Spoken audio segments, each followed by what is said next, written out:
హరీష్ రావు సైతం రాజకీయంగా గడ్డు పరిస్థితులు ఎదుర్కొనే అవకాశాలు ఉన్నాయి.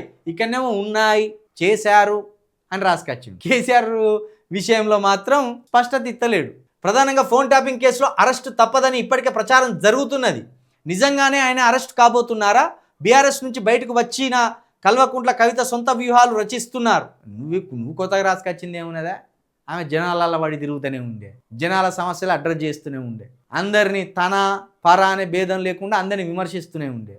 దీంట్లో నువ్వు కొత్తగా రాసుకొచ్చింది ఏమున్నదా? బీఆర్ఎస్ నుంచి బయటకు వచ్చిన కల్వకుంట్ల కవిత సొంత వ్యూహాలు రచిస్తున్నారు. జనం బాట బట్టి రాజకీయ పార్టీ పెట్టేందుకు కావాల్సిన భూమికను సిద్ధం చేసుకునే పనిలో నిమగ్నమయ్యారు. కొత్త ఏడాదిలో ఆమె ఎలాంటి నిర్ణయం తీసుకోబోతున్నారు?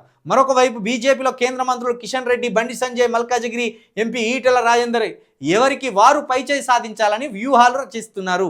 వీరిలో ఎవరు సక్సెస్ కానున్నారు? ఎవరు లేరు.